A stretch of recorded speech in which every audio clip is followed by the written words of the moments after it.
سفر کن قسط نمبر 40۔ کیا مسئلہ ہے آپ کو؟ میں نے اتنی مشکل سے میک اپ کیا ہے، آپ سارا خراب کر رہے ہیں۔ علیزہ اپنے گال پر ہاتھ رکھتے ہوئے منہ بنا کر بولی، جبکہ مغزم اس کی شکل دیکھتے ہی کیکا لگا کر ہنسا۔ آج عید کا دوسرا دن تھا اور ان چاروں کی مہندی بھی اسی دن تھی، جبکہ ہر طرف ہر کوئی مہندی کی تیاریوں میں مصروف تھا۔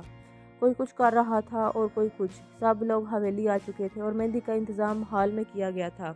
علیزہ کو بیوٹیشن تیار کرنے آ چکی تھی، جبکہ اس کے پاس عائشہ اور افرا کے پاس مریم موجود تھی۔ ماشاءاللہ لالی، تم تو بہت خوبصورت لگ رہی ہو، عائشہ علیزہ کی طرف دیکھتے ہوئے بولی، جو مہندی کی دلہن بنی بے حد خوبصورت لگ رہی تھی۔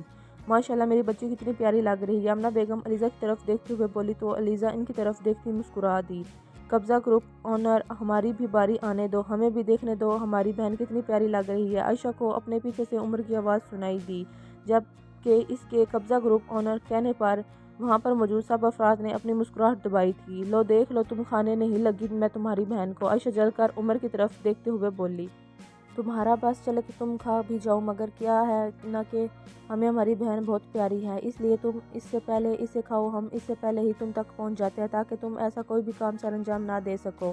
عمر اسے مزید جلاتے ہوئے بولا، تم لوگ تو جلتے ہی رہنا بس میرے اور میری دوست کے پیار سے، ویسے بھی جہاں محبت ہو دنیا وہاں سے جل جل کر خاک ہوتی ہے اور ہمیں دیکھ کر تو ایک کیا پوری کی پوری دنیا خاک ہو جاتی ہے۔ عائشہ بھی جل کر جواب دیتی عمر کی طرف دیکھتے ہوئے بولی، خوش فہمی لا علاج ہے محترمہ، دنیا جلے گی وہ بھی تم سے، آئی کانٹ بلیو دس۔ عمر عائشہ کی طرف دیکھتے ہوئے بولا، لالی تم اپنے بھائی کو سمجھا لو ورنہ ایک قتل تو مجھ سے لازمی ہو جائے گا۔ عائشہ علیزہ کی طرف دیکھتے ہوئے بولی، جو اپنی ہنسی دبانے کی کوشش کر رہی تھی، اتنا فالتو خون سمجھا ہے کیا جو اسے ہی قتل کر دو گی؟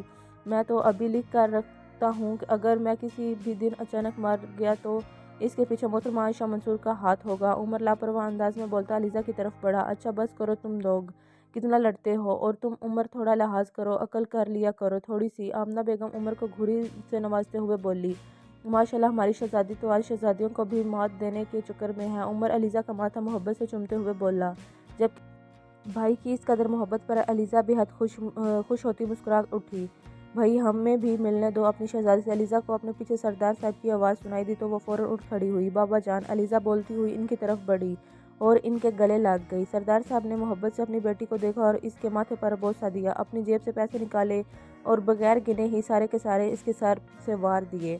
آمنہ، یہ کسی ملازم کو دے دینا۔ سردار صاحب آمنہ بیگم کی طرف وہ پیسے بڑھاتے ہوئے بولے تو آمنہ بیگم نے وہ پیسے پکڑ کر پاس کھڑی ملازمہ کو دے دیے اور بولا کہ سب میں بانٹ لو، یہ میری بیٹی کا سر کا صدقہ ہے۔ بابا جان ہماری بھی باری آنے دے۔ علی اور احمد بیچارہ سا منہ بناتے ہوئے علیزہ اور سردار صاحب کی جانب بڑھتے ہوئے بولے، جبکہ ان کی شکلیں دیکھ کر علیزہ کھلکھلا کر ہنسی تھی، ہائے آپی جان، you are so beautiful. Ahmed Aliza کو دیکھتے ہوئے جوش سے بولا، آپی you look like a princess. Ali Aliza کی طرف دیکھتے ہوئے بولا تو وہ مسکرا دی، چلے جی سب حال کا ٹائم ہو گیا، مہمان پہنچنے والے ہوں گے۔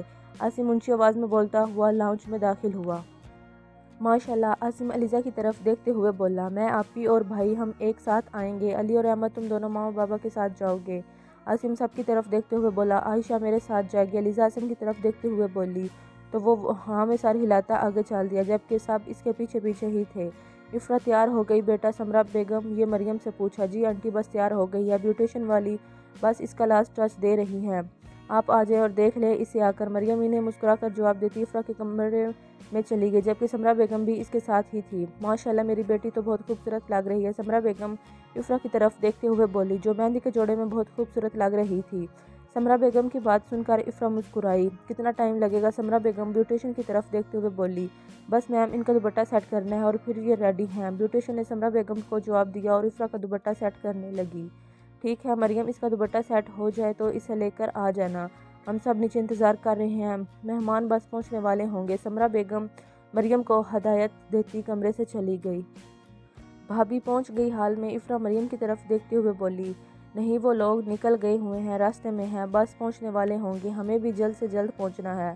مریم افرا کی جانب دیکھتے ہوئے بولی، میم یہ آپ کا ہو گیا دوپٹہ سیٹ؟ بیوٹیشن افرا کی جانب دیکھتے ہوئے بولی اور اپنا سامان سمیٹنے لگی۔ سب مہمان ہال میں پہنچ چکے تھے، جبکہ افرا اور علیزہ بھی پہنچ چکی تھی اور ان کو برائڈل روم میں بٹھایا گیا تھا اور باقی سارے فیملی والے مہمانوں کو استقبال کرنے میں مصروف تھے۔ ماشاءاللہ بھابی آپ تو بہت خوبصورت لگ رہی ہیں، افرا علیزہ کی طرف دیکھتے ہوئے بولی، ماشاءاللہ تم بھی بہت خوبصورت لگ رہی ہو میری پیاری دیورانی صاحبہ۔ علیزہ آخر میں اسے چھیڑتے ہوئے بولی، شکریہ جیٹھانی صاحبہ، افرا بھی اس کے انداز میں بولی۔ او دیورانی جیٹھانی، یہ تم لوگ اپنے دیورانی اور جیٹھانی والی رشتہ داری گھر جا کر نبھانا، ابھی ہمیں بھی دیکھ لو یار، تم لوگوں کی دوست تم لوگوں کے پاس بیٹھی ہیں اور تم دونوں دھیان ہی نہیں دے رہی۔ عائشہ منہ بناتے ہوئے بولی۔ اچھا مجھے تو نہیں دکھ رہی کون سی دوستیں ہیں ادھر۔ افرا اب تمہیں کوئی نظر آ رہی ہے کیا؟ علیزہ بالکل انجام بنتے ہوئے بولی۔ نہیں بھابھی، مجھے تو یہاں کوئی نظر نہیں آ رہا، افرا اپنی مسکراہٹ دباتی ہوئی بولی۔ یقین مانو اگر تم دونوں دلہنیں نہ بنی ہوتی تو ابھی تم دونوں کی عقل ٹھکانے لگا دینی تھی میں نے، عائشہ ان دونوں کو گھورتے ہوئے بولی۔ اچھا تو تم دونوں کو ہم دونوں نظر نہیں آ رہی، چلو کوئی بات نہیں، دوست نہ صحیح شوہر تو نظر آئیں گے نا۔ عائشہ رکو تم ادھر ہی، میں ابھی جھانسے بھائی کو اور مکزم بھائی کو بلا کر لاتی ہوں، مریم اٹھ کھڑی ہوتی ہوئی بولی، جبکہ اس کی بات سنتے ہی علیزہ اور افرا ایک دم سے بولی، یار ہم تو مذاق کر رہے تھے، تم تو سیریس ہی ہو گئی۔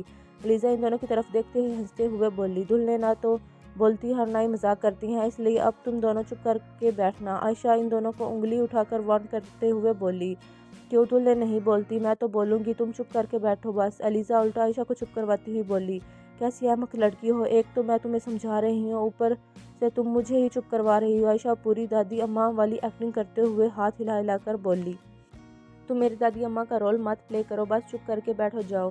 علیزہ نے پھر سے اسے چپ کروایا، ویسے میں نے سنا تھا کہ دلہنیں نہیں بولتی، وہ اپنی شادی تک چپ رہتی ہیں اور شادی کے بعد یہ چپ ان کا شوہر ہی توڑتا ہے۔ عائشہ آنکھوں میں شرارت لیے علیزہ اور افرا کی طرف دیکھتے ہوئے بولی، جبکہ اس کی بات سمجھتے دونوں نے اسے گھورا تھا، شٹ اپ، اگر اب تم نے کوئی بھی فضول بات کی نا تو اٹھا کر تمہیں یہاں سے باہر پھینک دوں گی۔ علیزہ عائشہ کو گھورتے ہوئے بولی، ہاں ہاں، تم بھلا مجھے اٹھا کر باہر کیسے پھینک سکو گی؟ عائشہ ہنستے ہوئے بولی۔ اگر آپ نے اب تک میرے چینل کو سبسکرائب نہیں کیا تو میرے چینل کو سبسکرائب کریں، لائک کریں، شیئر کریں اور بیل آئیکن کو دبائیں، اور جو لوگ میری ویڈیو دیکھتے ہیں ان کا بہت شکریہ، تھینک یو، اللہ حافظ۔